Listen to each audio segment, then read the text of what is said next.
All right, today we are doing variations. Okay, we're going to learn three different types of variation. One is called direct variation, the other is inverse variation, and then finally there is joint variation. All we're going to do today is learn how to identify each, and then we'll go through a couple of easy examples. And then on your assignment, you're just going to have to identify what the constant is, so on and so forth. That'll make sense in a sec. All right, now these are the formulas for direct variation and what they mean. All right. So for direct variation, we have y equals k times x. All right. And what this is it's called direct variation. So what this means, y is directly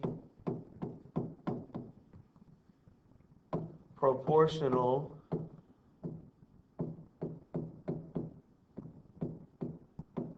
to x. All right. Let me change color so you can see a little better. So direct variation, basically y equals k times x, you're multiplying, okay? And we'll see examples for that later. Next is inverse variation. The formula for this is y equals k over x, all right? Y is inversely,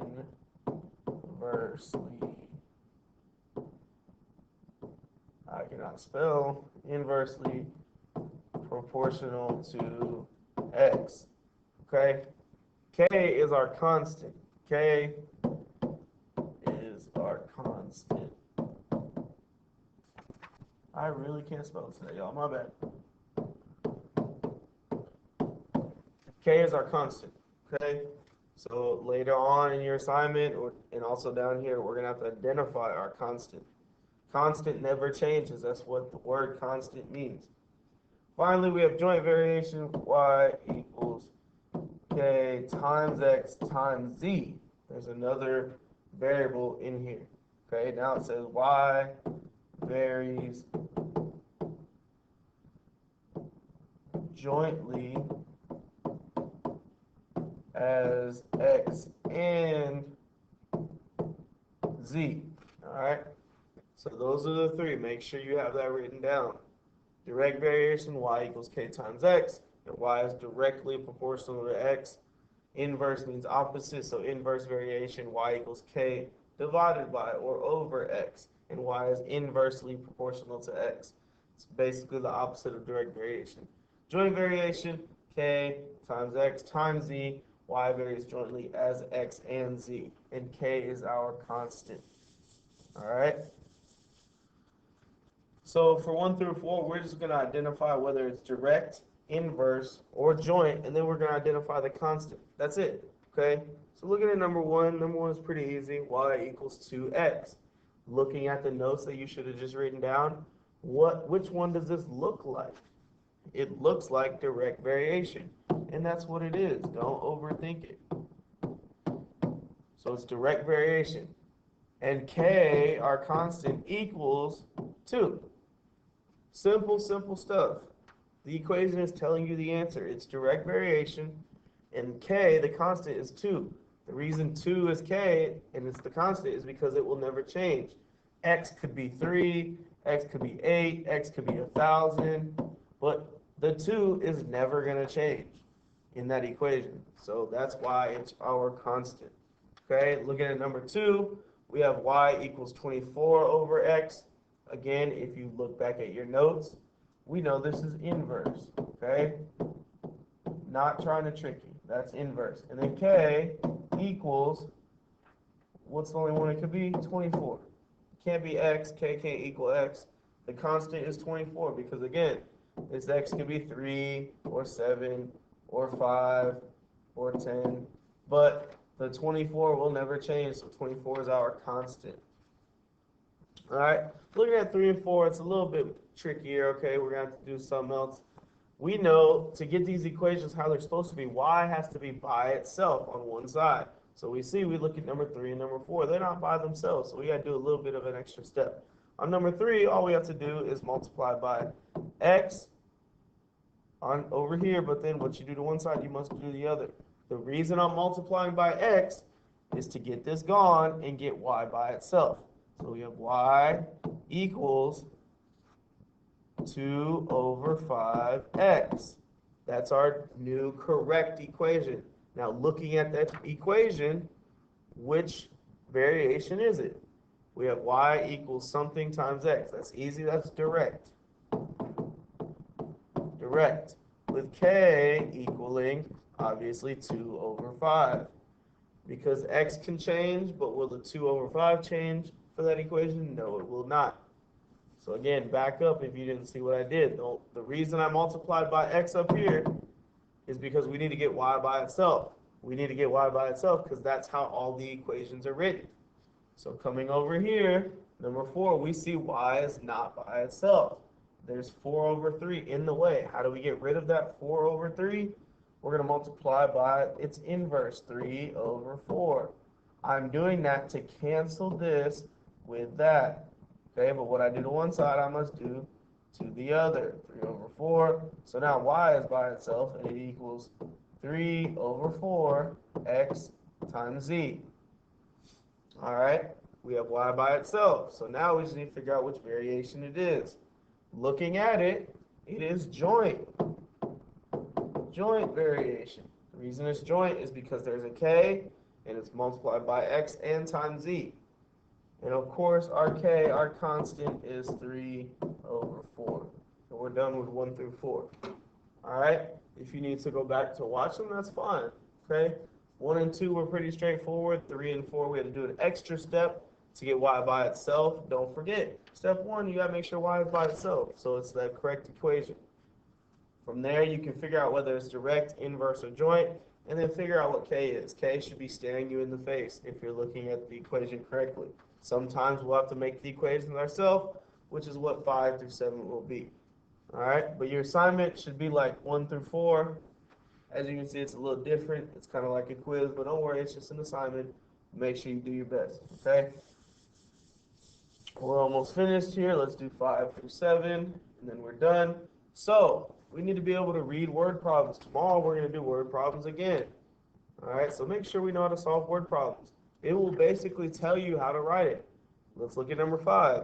If y is, I'm going to change colors. Let's do blue. If y is directly, underline that, directly proportional to x, and y equals 28 when x equals 7, find x when y equals 52.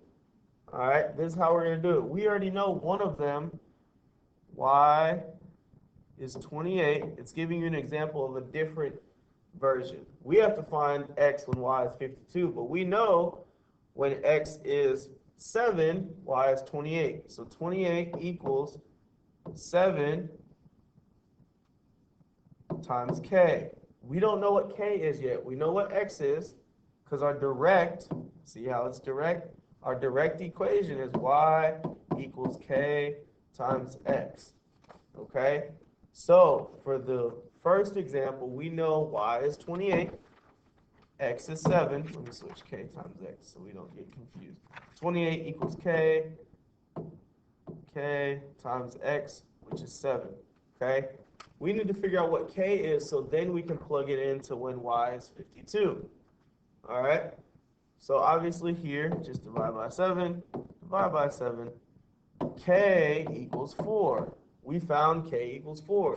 So now we're going to go back and write our original equation that would work for any numbers. So now we know what k is. So our direct variation formula, I'm going to erase k and write 4. So for the purposes of number 5's equation, y equals 4 times whatever x is. That's easy. So if y equals 4 times x, we already messed with the 28 and the 7. We just did that to figure out what k was. We need to find x when y is 52. So 52 equals, our k is 4, and we don't know what x is, right? That's simple math. What do we do here? Get x by itself to figure out what it is. Divide by 4, divide by 4. X equals 52 divided by 4 is 13. And we're done. That's it. Basic solving. Okay, I don't want the word problem to confuse you.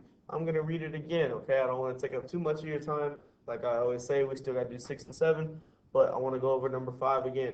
If y is directly proportional to x, and basically it's saying when y is 28, x equals 7.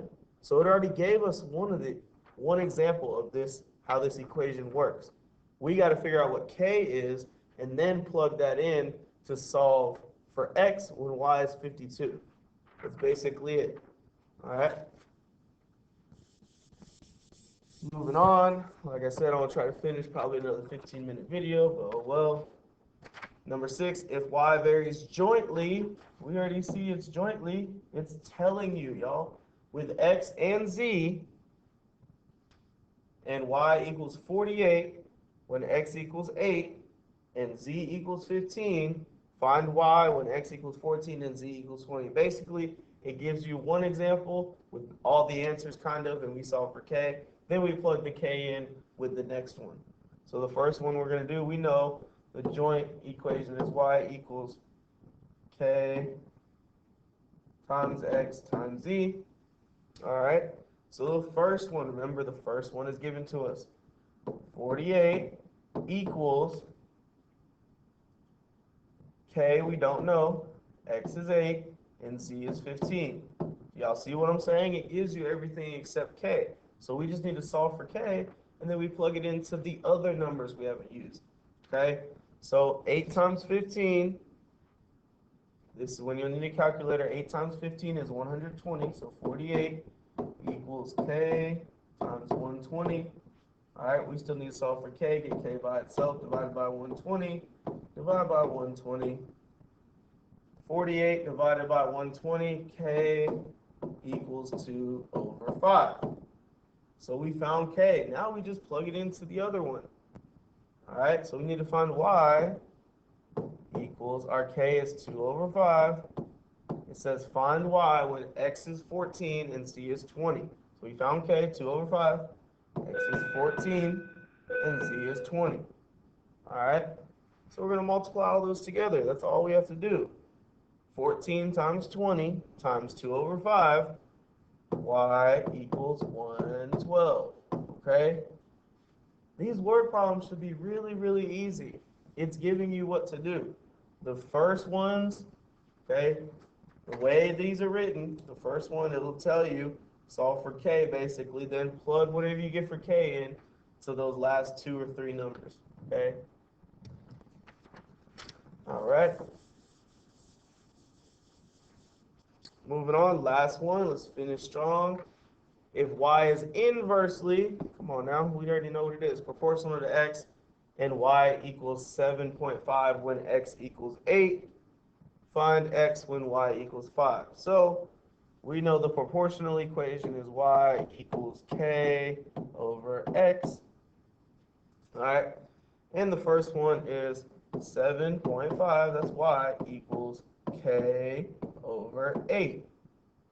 All right, so all we have to do is solve for k. How do we get k by itself? Multiply this side by 8. What you do to one side, you must do to the other. All right, so our k equals 60. So we found k. Now we just plug it in when y is 5. All right, so 5 equals 60. K is on the top. See, here's the equation. 60 over x. We need to figure out what x is. All right. Just looking at this, we should already know the answer. Okay. We know 60 divided by what equals 5. Okay. 60 divided by 12 equals 5. You can work backwards and be able to get the answer. If you're not sure about that, then just multiply this by 1 over 60, something like that. Oops, 16. All right, 60. All right. That's a little bit more of a complicated way to do it. My suggestion would be just know 60 divided by what equals 5. That's the way I like to say it. 60 divided by what will equal 5. And if you're not sure, just go one at a time. 60 divided by 1 is 60. 60 divided by 2 is 30. 60 divided by 3, so on until you get to 60 divided by 5 is 12. So x equals 12. and we are done. All right. Finish the assignment, turn it in. It shouldn't be too bad. Tomorrow we'll do variations again, and we're going to do a little bit longer word problems. Okay.